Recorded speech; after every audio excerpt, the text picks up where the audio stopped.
We saw the dark shape of the roof above the forest. It was not far away, but traveling was difficult in that wild part of the mountains. We did not arrive until night was falling. It was a sad and a strangely beautiful house, many hundreds of years old. Pedro, my servant, broke in through a small door at the back and carried me carefully inside. I was so badly hurt that I would die if we stayed out all night. People were living here until a very short time ago, Pedro said. They left in a hurry. He carried me through several tall, richly decorated rooms to a smaller room in the corner of the great house. He helped me to lie down on the bed. There were a lot of very fine modern pictures in his room. I looked at them for a while in the dying light. They were everywhere on the walls, all around me. After dark, I could not sleep because of the pain. Also, I was so weak now that I was afraid that I was dying. So I asked Pedro to light the lamp beside the bed. I began to look at the pictures on the walls, and as I did, so I read a small book.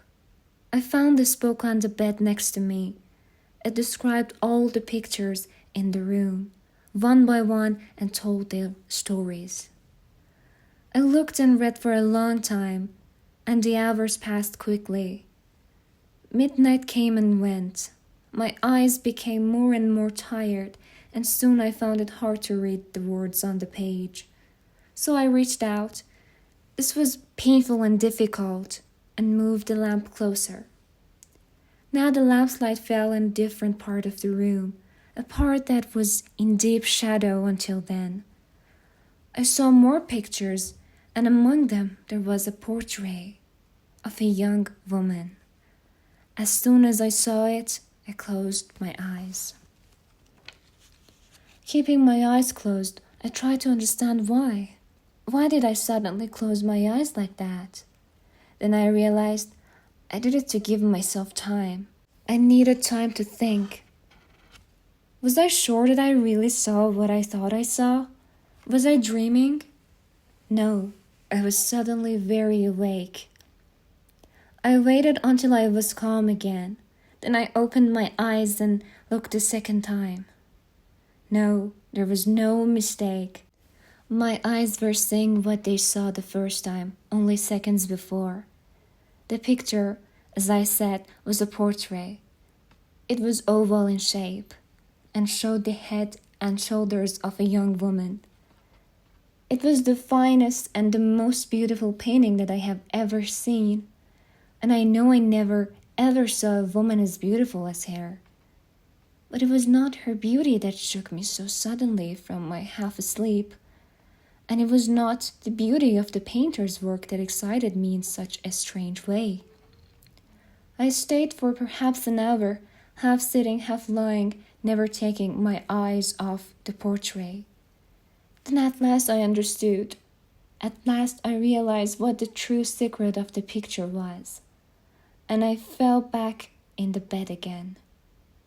It was the way she was looking at me, her eyes, the beautiful smile, the way she looked at me, she was so real. It was almost impossible to believe that she was just paint, that she was not alive.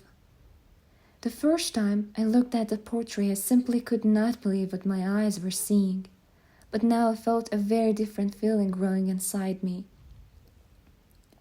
The more I looked into those eyes, the more I looked at the beautiful smile, the more I was afraid. It was a strange, terrible fear that I could not understand. It was a fear mixed with horror. I moved the lamp back to where it was before. The portrait was now hidden in darkness again. Quickly I looked through the book until I found the story of the oval portrait. I read these words. She was a beautiful young flower, and always so happy. Yes, she was happy until that evil day when she saw and loved the painter of her portrait. They were married, but sadly he already had a wife. His work, His painting was more important to him than anything in the world. Before, she was all light and smiles. She loved everything in the world. Now she loved all things but one, her husband's work.